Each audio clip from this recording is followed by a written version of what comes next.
All right, good afternoon, everybody. Nice to see you all. I appreciate you accommodating the slightly later briefing time today. As you saw just a little over an hour ago, the White House posted a video to the White House Facebook page where the president announced that he is going to deliver an address to the nation tomorrow night, where he will be laying out the details of his executive action to repair our broken immigration system. Is that a thank you to Zuckerberg? I'm sorry? Announcing it that way? I'm sorry? Was that a thank you to Zuckerberg announcing it?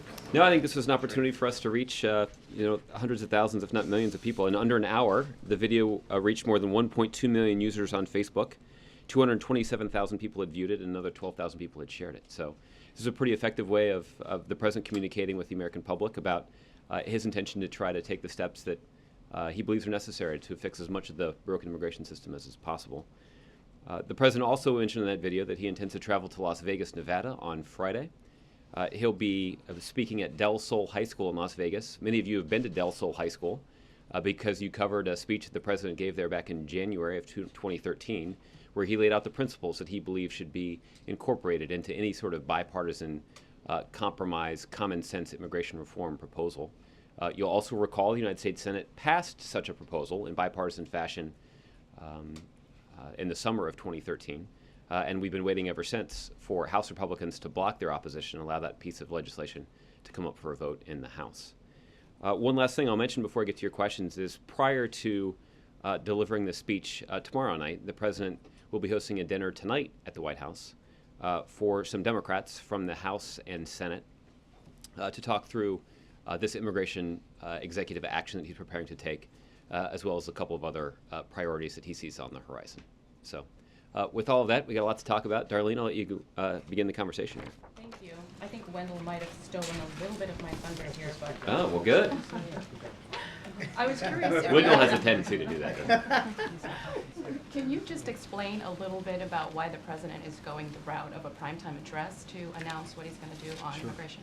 Well, the president is interested in including as many people across the country in this broader debate about fixing our broken immigration system. And as I mentioned before, there is a bipartisan proposal that has already passed through the Senate that we've been waiting for more than a year for House Republicans to allow to come up for a vote. We're confident that if that legislation were voted on in the House of Representatives, it would pass with bipartisan support. So now that Republicans in the House have indicated an unwillingness to drop their opposition, and they've also indicated or refused to indicate any sort of willingness to bring up immigration reform legislation in the next Congress, the president's decided it's time to move forward, and the president wants to talk to as many Americans as possible about how he intends to move forward. And 8 p.m. On a Thursday evening is an opportunity for people who are either sitting in front of their televisions or sitting in front of their tablets or in front of their smartphones to hear directly from the president about what he's decided and how and why he wants to move forward. So that explains the reasoning for tomorrow's time frame. Do you have any of the names of the lawmakers who've been invited to dinner tonight who's coming? I do have that list. It's about 18 members from the House and the Senate. We'll get you that full list at the conclusion of the briefing. It's just Democrats. That's what I said at the beginning of the briefing.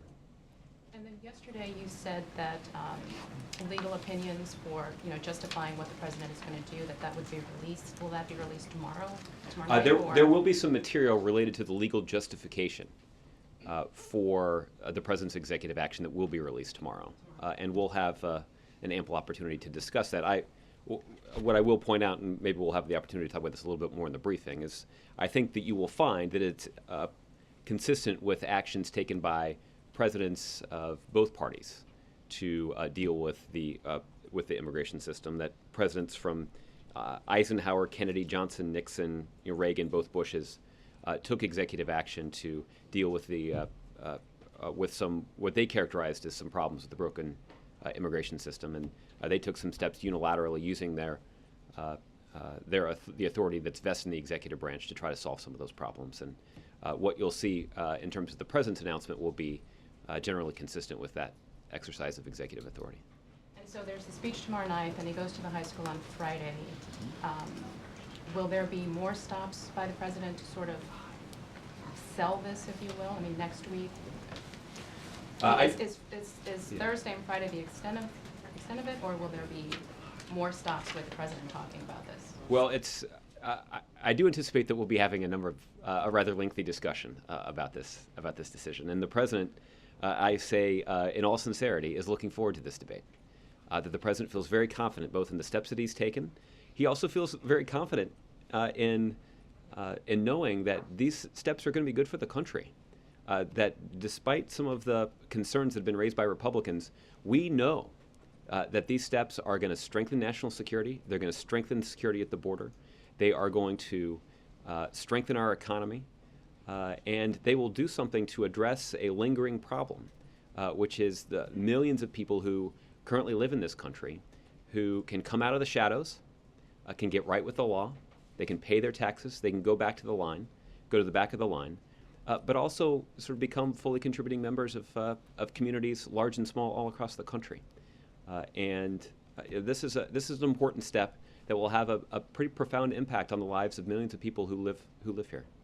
And we'll have an opportunity over the course of the next couple of days, obviously, to talk about this in more detail.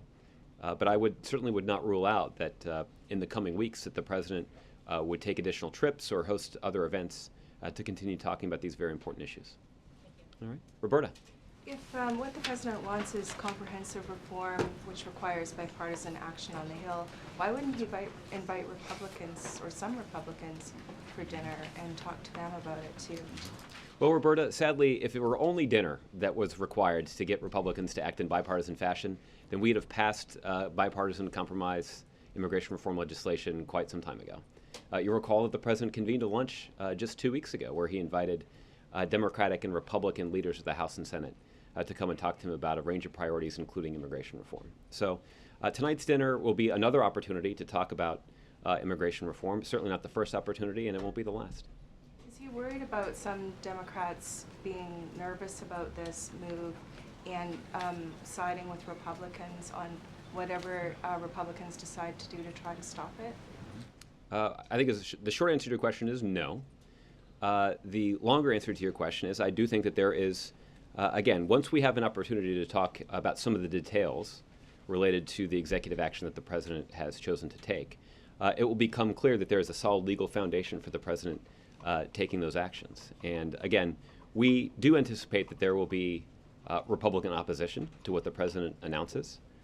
But the president was pretty clear when he talked about this. He, as he mentioned at the news conference that he hosted in Burma, he noted that we shouldn't allow disagreement over a single issue to become a deal breaker over every issue. And I think this is a pretty good example, that we shouldn't allow disagreements over immigration to prevent us from finding common ground where it may exist on other issues. And I think the fact that the president signed a bipartisan child care bill in the Oval Office, a ceremony that was attended by Democratic and Republican legislators, is an indication where there's common ground, we should act on it. But how worried is he in the White House about this sparking a shutdown or some kind of defunding action by Republicans? Well, I think we've seen pretty definitive statements from Republican leaders in both the House and the Senate indicating that they would not shut down the government, and I take them at their word. Okay. Michelle. Yesterday we heard Cecilia Munoz a couple of times say that the president will go as far as he can under the law. Obviously we don't know exactly what's going to be in this, but would you stand by that? And has the president decided to go as far as he can under the law? Well, we will have an opportunity to talk about that a little bit more. I think it is fair to say that what the president asked the Attorney General and the Secretary of Homeland Security to do is to examine what was in the law and to compile or at least formulate a strategy for maximizing the authority that's vested in the executive branch to try to address as many of these problems as possible. There may be some people who, based on their own reading of the law, believe that the president could have done more. That's why I would hesitate to sort of use the formulation that you repeated there. But I do think that by any measure, upon reviewing the actions that the president has chosen to take, an impartial observer would conclude that the president has sought to maximize the use of his authority to try to solve these problems. And frankly, I think that's what the American people expect the President of the United States to do, to use every element of their authority that's available to solve problems. And to use a more, you mentioned sort of the way I originally framed the question was kind of broad. Mm-hmm. To use something more specific, if the president had wanted or does want to expand this to the parents of dreamers, from the review that was done, and you know the results of that large-scale review, does that fit under the law? So we're not talking about what the president is going to do, Right. but does that one element fit within his bounds under the law? Well, I do want to reserve comment on any of these proposals that have been floated so far until the president's had the opportunity to make his announcement, and then we can spend some more time delving into what the president chose to do, and what was the legal justification for doing so, and whether or not their legal justification may have existed for him to take other steps. We can talk about that a little bit more easily once the full complement of the president's proposals has been laid out. Got it. And what the president will announce tomorrow night, will that be able to survive attempts from members of Congress to defund certain elements? I mean, do you think it's defund proof in any way, or is it still going to be susceptible to those kinds of actions of Congress? Well, I think we'll have to see what Republicans choose to do. I do, however, feel confident that there is strong support on Capitol Hill for addressing many of the problems that the president hopes to solve by using executive authority.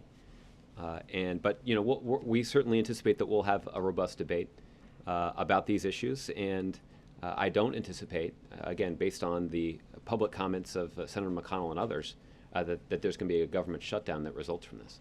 And lastly, already, you know, again, we know that it hasn't been announced, and you can't get into details, but already some groups are coming out and saying it doesn't go far enough. So how do you respond to that? I mean, ahead of it even being announced? Well, I'm sure that you could also comb through your inbox and find some right-wing groups saying that the president's already gone too far. And so I guess there are equal offenders on both sides of the aisle here who are commenting on a proposal that none of them has seen. So we'll have, like I said, we'll have plenty of an opportunity to debate these issues once the president's made an announcement. Okay?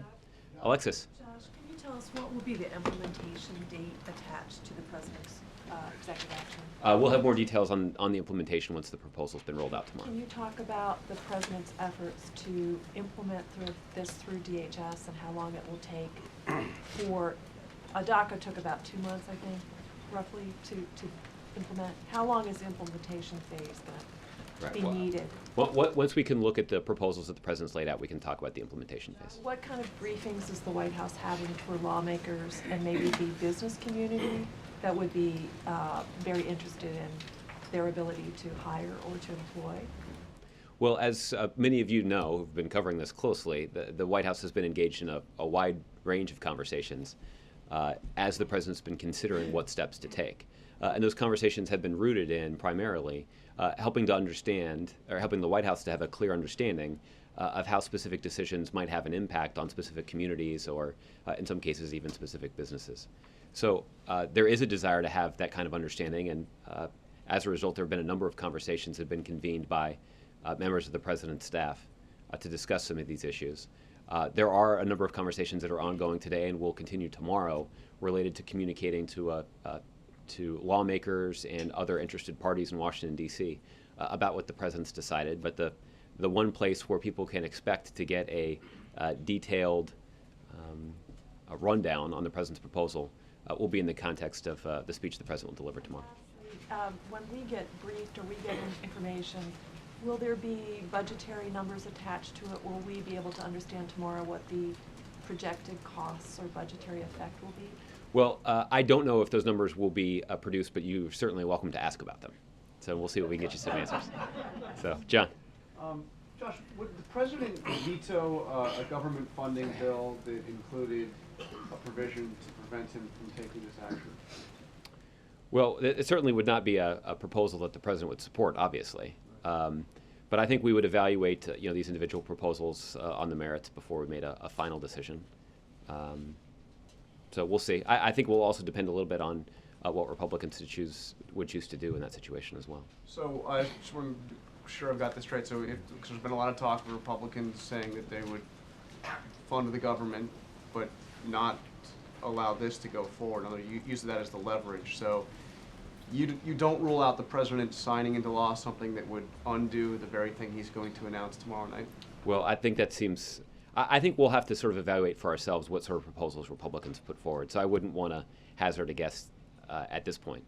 But it won't surprise you to hear that the proposals that are floated like that certainly would not be among the kinds of proposals we'd support. Senator Ted Cruz has already reacted to this. Let me guess. He says that the Republican Senate that will be sworn in January, if the president goes forward with this action, should not confirm a single nominee, executive or judicial, outside of vital national security positions, so long as the illegal amnesty persists. What would be a reaction to Senator Cruz? Well, I think what I would merely say is that the president talked a lot over the last couple of weeks about the lesson that he drew from the last midterm election. And it was the president's view that the American people were interested in their representatives in Washington, D.C., making progress on behalf of the American people. And that doesn't mean folding on principle, but it does mean trying to find common ground and putting the interests of the nation ahead of partisan political ambition or political interests. And that certainly is a message that the president has taken to heart, and we hope that Democrats and Republicans will do the same. So again, and I know that this has been addressed here, but just given exactly what you said there about the message that voters were sending in the election, doesn't it send the wrong message to have the president bring only Democrats here tonight to talk about what he's going to do? I mean, you said that you hope that this does not be something that this action would not foreclose the possibility of Congress acting to do something more broadly in a bipartisan fashion. So why not start here? Bring Republicans in and say, this is what I'm doing, here are the details, and I know you don't approve of how I'm doing it, but you know, let's start to work together on something else. Well, I certainly wouldn't rule out that those kinds of conversations occurring. But John, we've had any number of countless conversations with Republicans, both in the mostly in the House, but also in the Senate prior to the passage of the Senate bill, trying to find areas where Democrats and Republicans could find common ground to make progress on comprehensive immigration reform. The Senate succeeded in that effort, and there were 14 Senate Republicans who joined just about every, if not every, Democratic senator to support a common sense proposal. We would like to see the House operate in similar fashion. They've had almost a year and a half now to do exactly that. And they would if that bill were allowed to come up for a vote. But the House Republican leadership has concluded that they don't want that bill to come up for a vote, probably because they oppose it and fear it would pass if the House did vote on it. So you could describe the people who are having dinner with the president as Democrats. That would be true. You could also describe them as people who are genuine supporters of common sense immigration reform. That would also be true, and that will be the principal topic of discussion at dinner. We should not, however, allow disagreement over this issue to be a deal breaker over all the others, including the appointment of highly qualified professionals to serve in important roles in government. John Boehner has said publicly many times, other Republicans as well, that the president taking this action would poison the well, not only in terms of immigration reform in this next Congress, but in terms of a whole range of other issues. In other words, it'll make cooperation with the White House very difficult on issues far beyond immigration. I'm told he also said that message directly to the president when they had lunch here. Does the president take John Boehner at his word when he says that the president taking this action will, poison the well on a whole range of issues?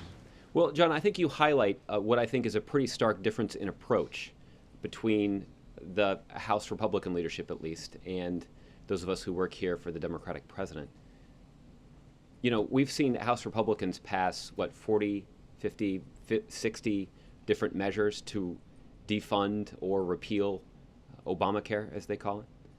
And the fact is, it'd be easy for the president, after maybe even the fourth or fifth time, to say, well, look, if you guys are just going to be so focused on defunding Obamacare, then there's no reason that we can cooperate or compromise or get anything done for the American people.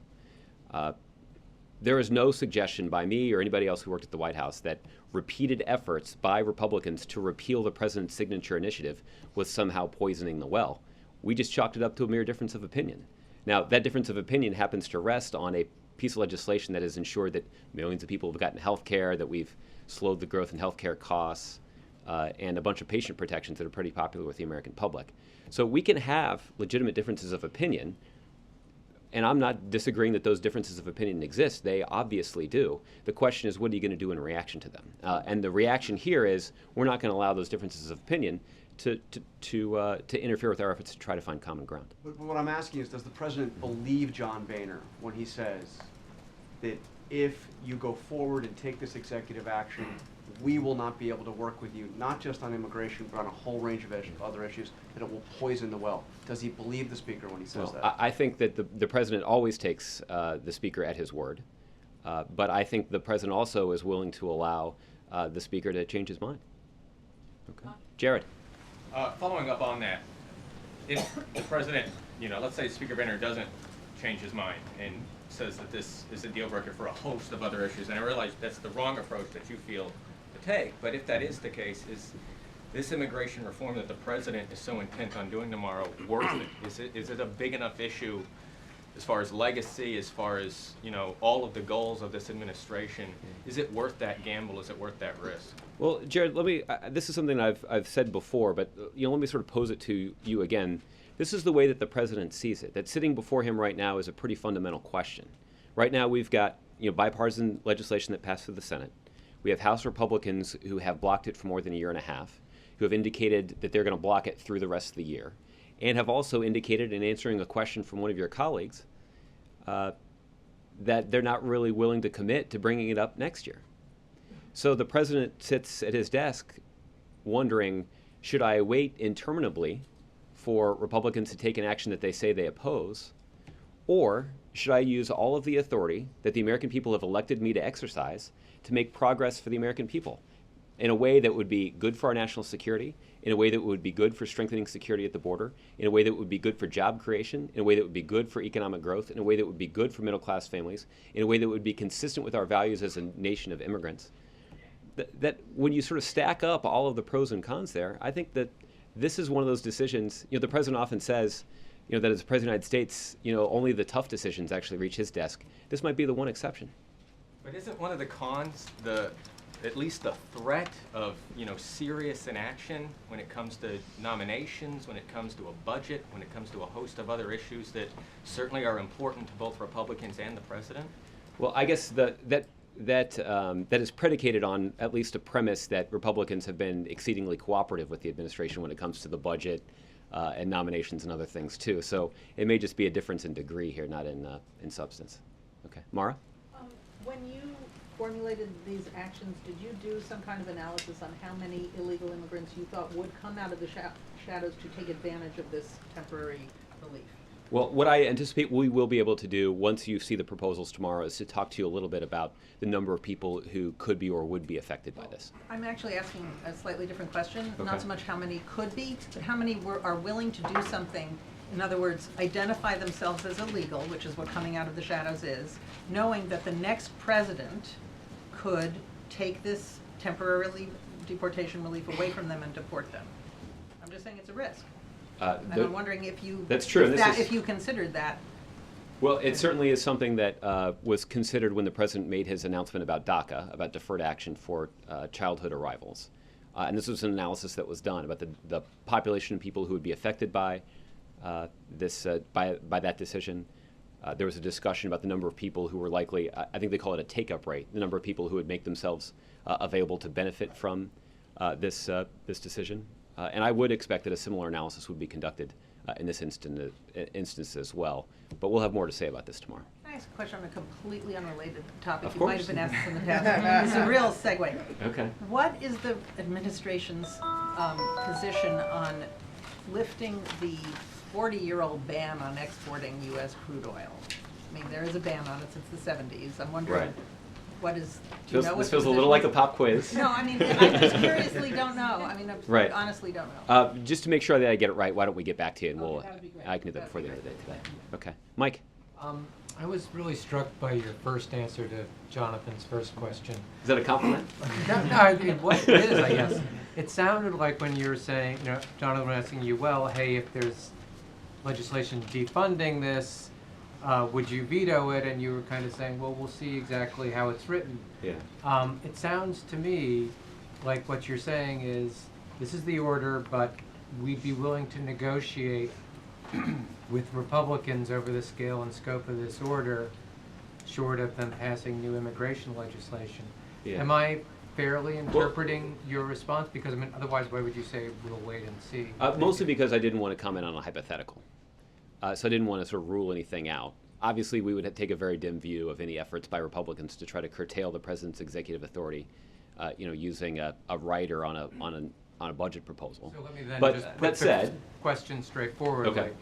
Is there room here afterwards, after the Republicans scream and cry about this, for them to come back and with you and say, well, we're not going to pass legislation, but we might do this for you if you would scale back the order a little bit in this way or that way, or add this or add that? well, I think the president is always not just open but interested in conversations with Republicans who have a genuine interest in trying to make progress on the kinds of priorities that the president has identified and that the American people support. So it is open So, to negotiation. well, Even I think the order. we're certainly open to conversations. Does that mean that we'd be, like I said, I can't imagine a scenario where the president would be interested in curtailing his own authority in a way that didn't have the kinds of positive This wouldn't be benefits that curtailing he your intends. authority. It would be curtailing your use of your authority, Yeah. which you Yeah. you always, Yeah. you have discretion in how you use it. That's true.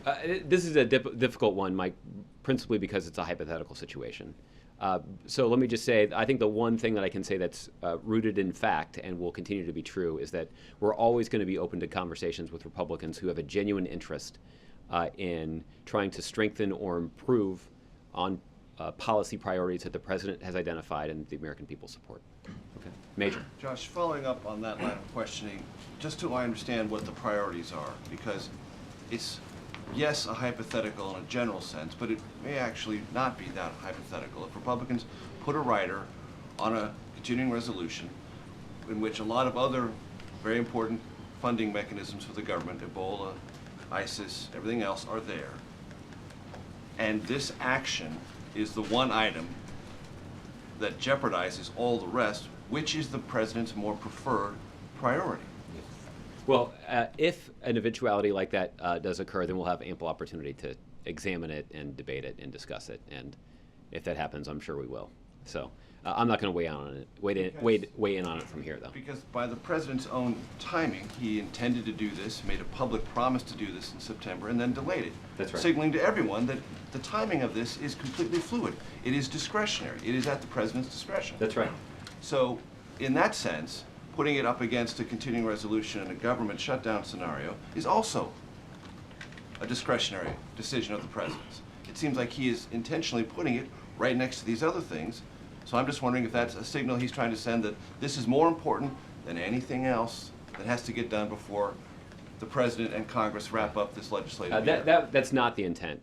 The fact of the matter is, Major, we'd been happy if Congress had actually passed a budget last year when they were supposed to, as opposed to just moving forward with this continuing resolution that kicked the can to the middle of December. So, again, this is not an effort to provoke a standoff here. In fact, the fact that Republicans have refused to act on immigration reform is why we are where we are anyway. So, all I'm saying is if you'd done it in September, then you've had to have a CR in late September. I mean, it is. My guess is by that your choosing, they are closely aligned with one another. These two things now, Yeah. by the president's own choice. Well, again, it was Congress's choice to pass a CR that only extended the budget through December 11th. So, are both I guess are both parties responsible for the fact that both of these things are happening in relative close proximity?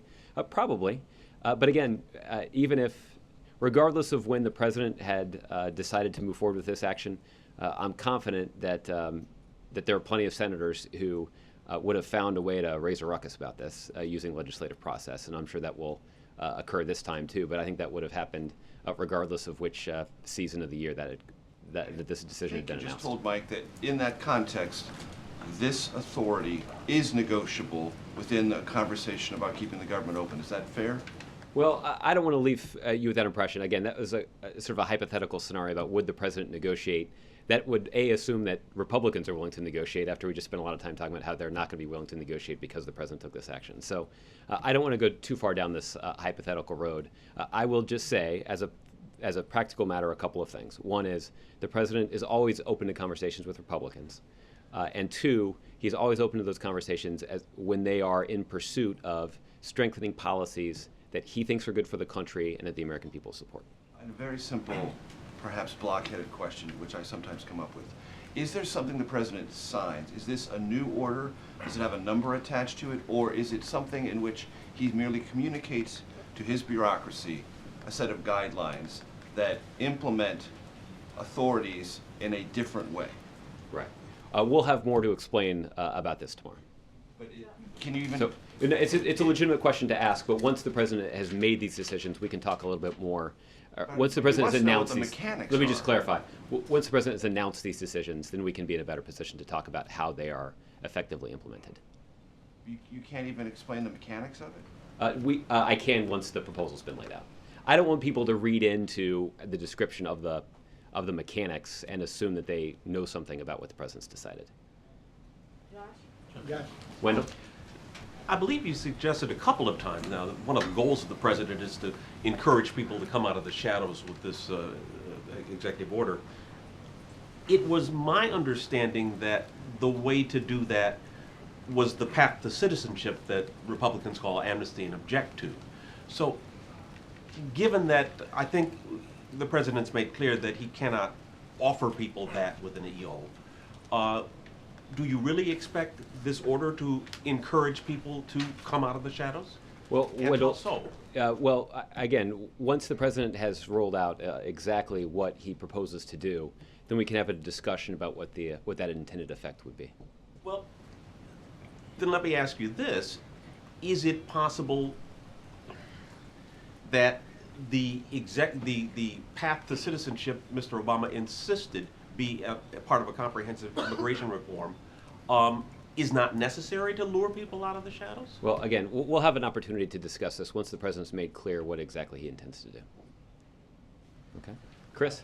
So if he's meeting tonight with these Democrats, are we to assume that this is a done deal, the decisions have been made, and it's not likely to change between now and when he speaks to the American people tomorrow night? It's my understanding that there continue to be a couple of lingering policy decisions that have to get locked down. But for all intents and purposes, the president will be ready to move forward when he gives his address tomorrow evening. Are those related to legal questions, or is he in some way waiting to hear what the Democrats' reaction to it is tonight? Well, I see what you're asking now. I think I may have misunderstood your first question. I would anticipate that over the course of the dinner, the president will have a robust opportunity to speak to them about the decisions that he's made and to communicate to them what impact he hopes that those decisions will have. I would not anticipate that there's going to be a lot of horse trading or negotiating or back and forth in the context of the dinner. That a lot of this, the vast majority of these decisions have been made. There are still some details to be locked down, but this is more of an opportunity for the president to share his thinking with those who share his values on these issues. Not really a negotiating session. Can you give us a little sense of his thinking in terms of the sell he has to make? Our new NBC News Wall Street Journal poll shows that 48% of people disapprove of executive action on immigration. Only 38% approve. Now, there is a pretty wide disparity in terms of Republicans versus Democrats, but clearly almost half the people don't think he ought to do this. So can you tell us a little bit about the formulation of the case that he's going to make and how high the hill is that he has to climb?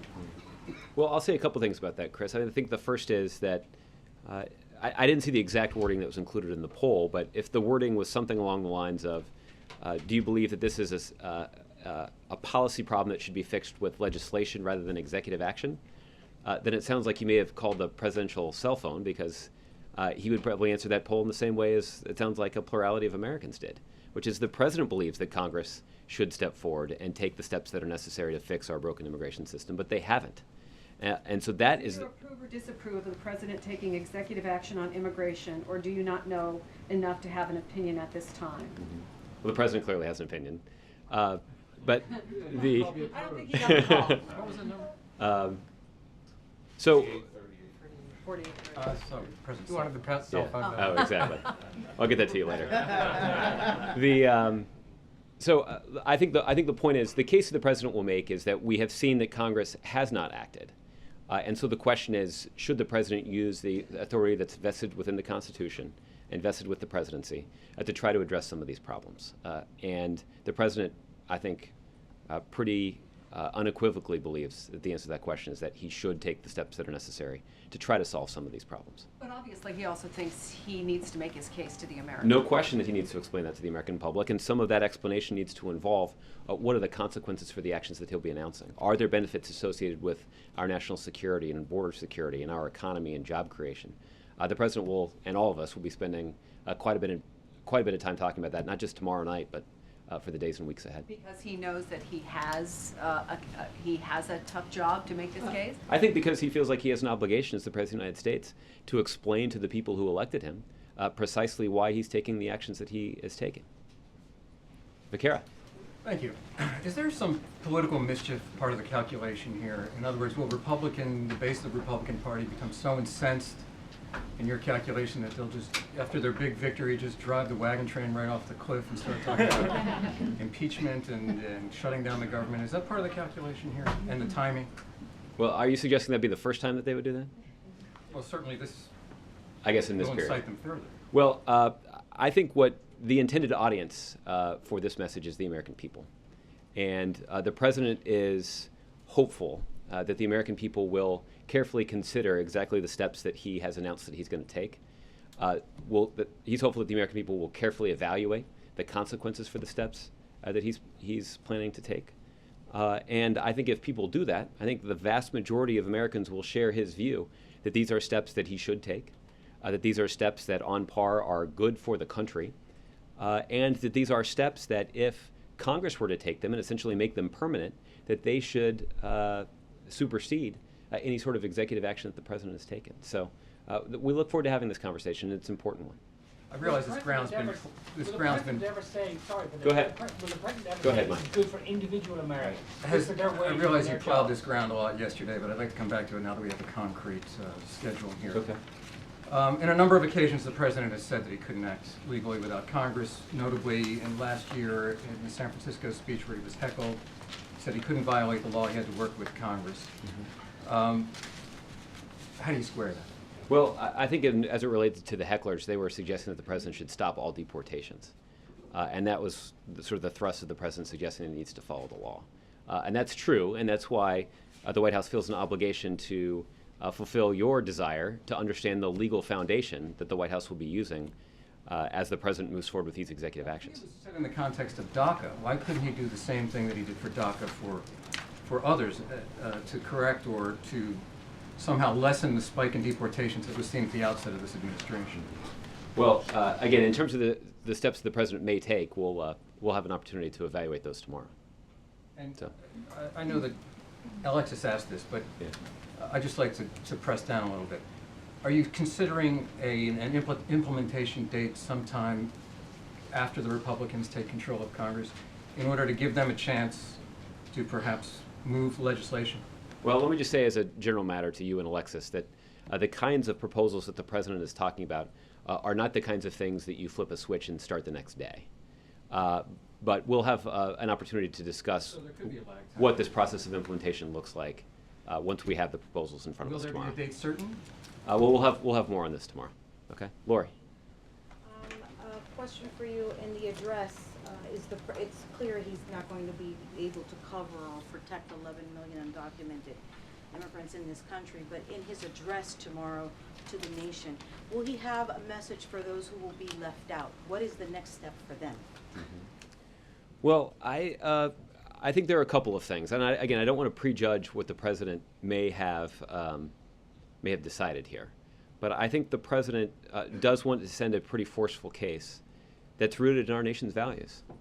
That that the strength of this country comes from our diversity, and that diversity largely comes from the decision that people made generations ago to come to this country and to bring their talents and skills to building this country and creating a place where their family and their community could not just survive but actually thrive. And talking about those values will be an important part of the speech, and I think that is that hearing the American president talk about those values in such personal terms, I think will be part of the message that the president hopes everyone will receive. And that'll certainly be part of it. But again, after you've seen the speech, or at least the text of the speech, you'll be able to evaluate for yourself which part of it you believe would resonate with people who may not be directly affected by these actions. Also, Speaker Boehner has just put out a statement saying that if he does go ahead with executive action, he will have cemented his governing with lawlessness. However, others have said that it isn't necessary for the president to take this action, maybe to push Congress to go ahead and approve some type of immigration reform. Is that the purpose of him, part of it, of taking this step and taking executive action and trying to protect or fix what he says is wrong with the immigration system? Well, I'll say a couple things about the quote. I happen to see that too. I mean, there are a couple things that stuck out to me. The first is, again, we'll have an ample opportunity to discuss the legal basis for the president's executive actions once he's announced them. We've heard this kind of rhetoric about lawlessness from House Republicans for some time. I know that their most recent statement referred to Emperor Obama. The fact of the matter is, the president is somebody who is willing to examine the law, review the law, and use every element of that law to make progress for the American people. And that is, and if that is something that Republicans are critical of, then that's, maybe a criticism that the president wears with a badge of honor, I think. As it relates to, the other part of the quote that I noticed was that the president taking this action would ruin the chances for congressional action on this issue. I think what's ruining the chances for congressional action is the Speaker of the House, who's unwilling to bring up a bipartisan proposal for a vote. And frankly, that doesn't have a lot to do with the president. That's a responsibility that lies squarely in the desk of the Speaker of the House. Gosh. Steve. Yeah, a couple of days ago, John Podesta had a conference call on EPA regs, and he basically clearly flat out said that he didn't think there was any way House Republicans were going to be able to stop them. Can you make a sort of a Podesta-esque statement about the immigration actions that you don't see the White House is confident, the president is confident, Republicans in Congress are not going to be able to stop them? Well, not many people are able to exude the confidence of the senior administration official to which you referred.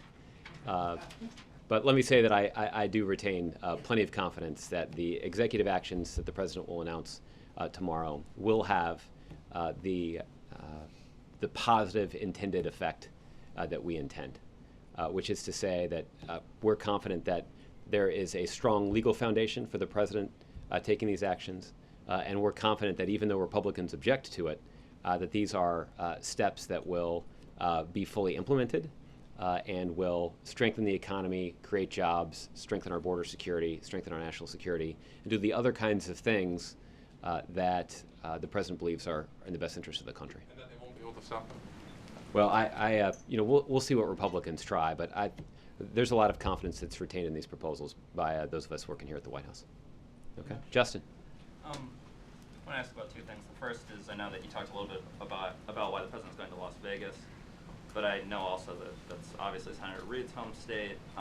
There's reports that he'll be attending alongside the president. So I'm just wondering if this is maybe a public burying of the hatchet after the midterm elections. Well, I think that you've asked me a couple times about this. I guess you work at the Hill. You're contractually obligated to care about these kinds of issues. Let me just say that the president continues to value the strong working relationship that he has with Senator Reid, and in previous questions about this, I've sort of recited the litany of successful, the litany of legislation that was passed successfully through the United States Senate because of the stewardship and leadership of Senator Reid.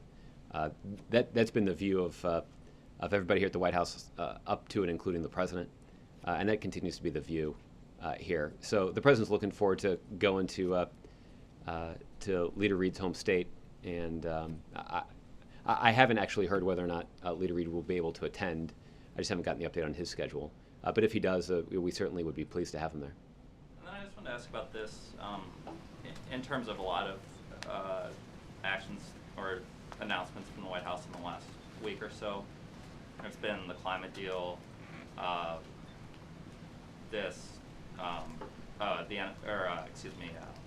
Net neutrality? Yes, exactly.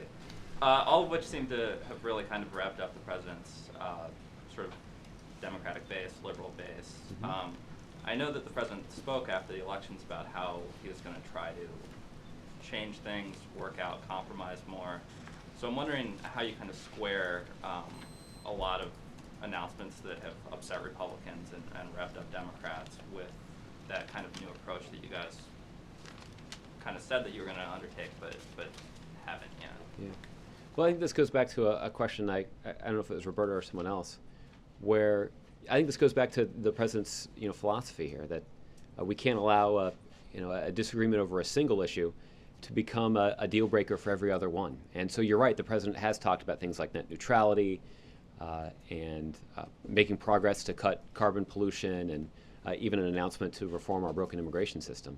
At the same time, Justin, the president was in the Oval Office just a couple of hours ago signing a piece of legislation that had the strong support of Republicans. The president was pleased to do that. I would note that in the context of signing that bill, the president also threw in the wastebasket, proverbially, in the wastebasket, an executive order that would have taken the kinds of steps that were already included in that legislation.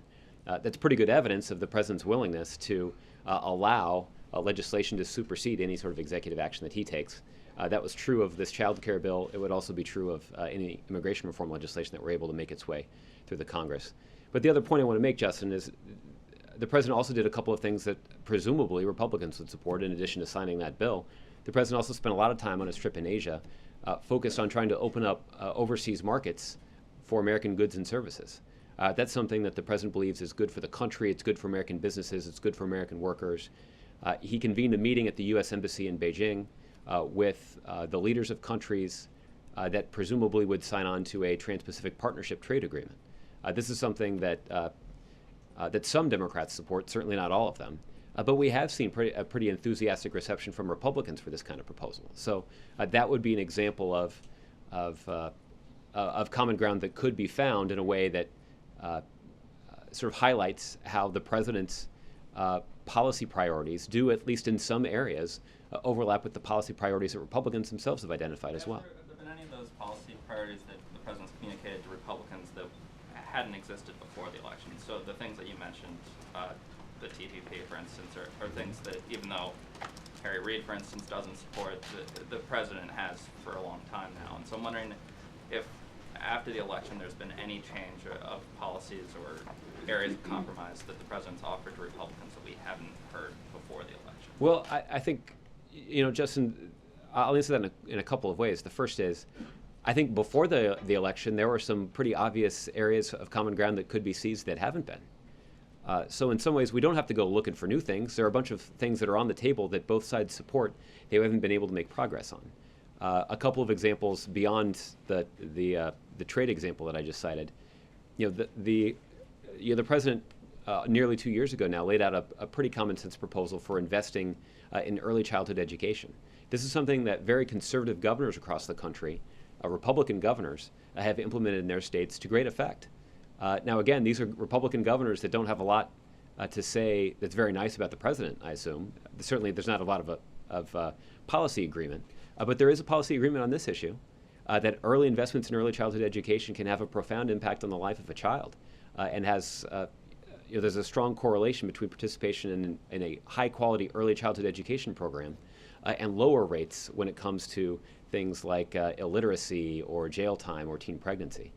That's a positive correlation and a good investment and could potentially be a pretty fruitful area of agreement between Democrats and Republicans. The second proposal that's gotten more attention is tax reform, that both sides acknowledge that tax reform is needed. Both sides agree that the tax rate could be lowered. Both sides agree that there are at least some corporate loopholes that should be closed. Both sides agree, or at least some people on both sides agree, that some of those revenues could be used to invest in infrastructure. So there are a lot of details and presumably a lot of devils in a lot of those details. But there should be an opportunity for us to find some common ground and make progress for the American people in ways that, again, that both sides acknowledge would be really good for the business environment and really good for the economy over the longer term. So there's plenty of areas for common ground, many of which were identified before the election. But if there is additional work that can be done to try to find new areas of common ground, the president, everybody here at the White House, would stand ready to have those kinds of conversations too. All right. Peter. Josh, a couple of when questions. When did all this come together on immigration? When did the president get all the advice he needed from the Attorney General and Secretary Johnson and decided to set this time? Well, I probably won't get into a really detailed sort of look back at all of this, but I can tell you that at the end of last week, the president was nearing a final decision. The president didn't have an opportunity to spend much time working on this while he was in Asia. But after the president returned from that trip, the president has been meeting with his advisors and talking through some of these issues and making some decisions. And by the time the president steps to the podium at 8 p.m. Eastern Time tomorrow, I would anticipate that all the decisions will be locked down and made, and we'll be in a position to talk about them in some more detail. He said in one of the news conferences on the trip that the Attorney General had already, though, outlined to him the legal scope that could be contained in this order. So, has he met with the Attorney General in the past since he came back? I don't believe that he has. No. Okay. The other one question is exactly when is he going to sign this? During the announcement tomorrow night, or in Las Vegas, or when is he going to sign the order itself? Yeah, what I would anticipate is that the president will just deliver remarks or deliver an address to the nation on Thursday evening, and then on Friday he'll give a speech at Del Sol High School in Las Vegas, and there will be the signing of the necessary paperwork in coordination with that event. At the in high Las school. Vegas, yeah. So there is paperwork to sign. Yeah. Well, if there is, that's where it will be signed. Too late. So, yeah. John. Yeah. Thank you, Josh. I noticed when you talk about who is going to be at the dinner, and you mentioned no Republicans, you don't mention... I think I mentioned they were all Democrats. They're all but Democrats. yes. Okay. Again, glass half full over here, glass half empty over there, but that's all right. In the whole process and discussion with members, has the president brought into the discussion Senator Angus King of Maine, who is neither Republican nor Democrat, but shares his position on immigration, however, is very skeptical about executive action. I believe he told reporters that if John Kennedy and Lyndon Johnson had pursued civil rights the same way, it would have delayed the results for 10 years. Has he brought Senator King in? And well, I know that there have been a number of discussions between White House officials and Senator King. He is somebody who has focused on this issue quite a bit. And you're It's criticism of the executive action. I'm not personally aware of that by having talked to him, but I've certainly read those reports about his comments. I will say that he cited an interesting example when he cited President Kennedy and President Johnson. Those are examples of two presidents who actually took executive action to grant parole to Cuban refugees here in this country. So again, an example of two presidents who took executive action, used their executive action to address problems that they perceived in the immigration system. So, Christy? Hi, thank you. To follow on Peter for a second, is it fair to say that the president was reading the recommendations while he was in Asia? Did he have some time to devote to this while he was traveling? I don't know that he had much of an opportunity when he was in Asia really to do that. And now a theoretical question. Can the president do by executive action something that directly affects millions of people? Well, we'll find out tomorrow, I guess, won't we? Do you know if he has ever done that before, or can you think of an example wherein the scope was that grand? You're putting me on the spot a little bit. No, but we can get back to you if there are other examples like that my colleagues who are watching this are suggesting that I should say right now. I mean, in terms of these kinds of executive actions, there are things that the president has done that do impact. I mean, I guess, so I've just thought of one off the top of my head there. The president talked about this MyRA proposal, right? This was the effort that the government could support private companies as they provide a retirement benefit to their employees. So these are accounts that somebody's going to correct me if I'm wrong, but that there are at least hundreds of thousands, if not millions, of people that would be eligible for those kinds of accounts. But we can certainly have somebody who's more recently fluent in those executive actions who can walk you through the scope of some of those things. Okay. All right. George. I've got to follow on your very first answer to Wendell. You said announcing this on Facebook was effective because you reached 1.5 million people. Do you believe that in the first hour? Do you believe that pretty reaches impressive, George, more right? people than if you had announced it to the wires, the networks, and the press corps? The good news is that the wires and the networks and the press corps are all on Facebook. And I noticed that even one of the networks, shortly after the video was posted to Facebook, actually broadcast it on their network. So the good news, George, is that we don't have to choose. Right? Isaac?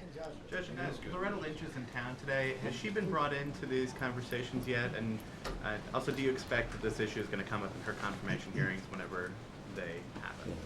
I'm not aware that she's been included in any of these conversations, but I would anticipate that she'll get asked about it in the hearings, and then she can probably say definitively for us whether or not she was included.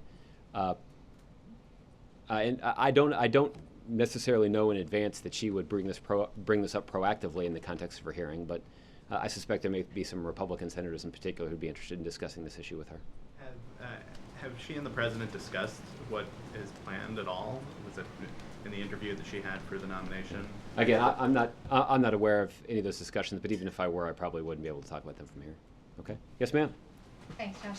Some are saying that this won't be a good start to reaching across the aisle with a new Congress, being that President Obama's complained with the current Congress. So what message is he sending to the new Congress? Yeah. Well, I think what the message that the president's trying to send to the new Congress is simply that we're going to have our differences of opinion, and we shouldn't paper over those differences. But again, we can't allow disagreement over a single issue to become a deal breaker over every issue. That Republicans are going to try to, I'm confident in saying that in the new Congress, the Republicans are going to vote to defund Obamacare. The president's going to strongly disagree with that. And the president's going to take other steps that Republicans don't agree with. What the president is determined, however, is what the president has determined, however, is that he's not going to allow those differences of opinion to prevent him from trying to find common ground with Republicans. And so that will be hard work. That's not going to come easily, particularly for groups of people that have such starkly different views. But where that common ground exists, the president remains committed to making the most of it. Okay? And a follow-up on Christie's question. Sure. What executive actions that were taken in the past regarding immigration would involve millions of people like this, the upcoming one? There are a couple of them. President George H.W. Bush, I believe this was, I think this would have been, I'm not sure what year this was, but I can look this up for you. He expanded the Family Fairness Program to cover more than 1.5 million unauthorized spouses and children. This represented about 40% of the undocumented population at the time. And then there are other steps that have been taken, including with not quite 1 million people, but still a substantial number of people were affected. President Reagan provided relief to children whose parents were applying for legal status under the 1986 amnesty law, even though they themselves had been excluded from the statute. And again, this is the Family Fairness Program, and it affected more than 100,000 families. I referred to Kennedy and Johnson and their treatment of Cuban refugees. If you combine the efforts of Eisenhower, Kennedy, Johnson, and Nixon to grant parole to Cuban refugees, more than 600,000 Cuban refugees were affected by that action. So there is a pretty long track record of presidents using their executive authority in a way that has significant consequences for a large number of immigrants to this country. This will be almost twice, or more than twice as many. Well, we'll see tomorrow how many people are affected by it. Okay, Jared, I'll give you the last one. Josh, in your answer to Fox Radio earlier, you said that the president's sitting down, he's got this in front of him, and the question in his mind is, should I act and do this? When the president meets with Democrats tonight, I know that you're loath to give details about the policy, but about the politics of it, when he meets with Democrats tonight, is the message to them, I should have done this before the election, or aren't you glad I waited till after the election to do this? Well, again, as you often hear me say here, I know that you guys view a lot of these things in the context of elections that are about to occur or have recently occurred. The president, as it relates to this one, is really focused on the substance here, and I think that focus will be shared by others who are attending the dinner. I think they, like all of you, are pretty interested in understanding what the president has decided and why he decided to take the action that he did and what the law said about the action that he's prepared to take. And I think that will be the substance of the discussion at the dinner, and it will be the substance of the discussion that we'll have with all of you tomorrow as well. Mexican food. Go ahead, Jared. Sorry, that put me off a bit. Since Republicans aren't in the room, though, I think that the president could potentially have a more candid conversation about the political impact. You don't think that it's going to come up at all? Is that what you're saying to us, that you don't think the politics of this is going to be at all a topic of conversation among the president and several Democrats tonight? I don't know if I suspect the politics of this discussion, this decision may come up, because there are clear political consequences for it. I think, as Chris in her poll might suggest, The president's taking this action because he believes it's the right thing to do, not because the polls are telling him it's an extraordinarily popular thing to do with people all across the country. But saying that there's a discussion about politics is different than saying that there's a discussion about the election that took place 2 weeks ago, right? That there's a discussion about why the president thinks this is important. There may be some people who have concerns about what this says about the politics, but the president believes that that all of these issues, particularly the potential for significant benefit for the country and for the economy and for our national security, trumps any concerns that anybody may have about the politics. All right? Thanks a lot, everybody. We'll see you tomorrow.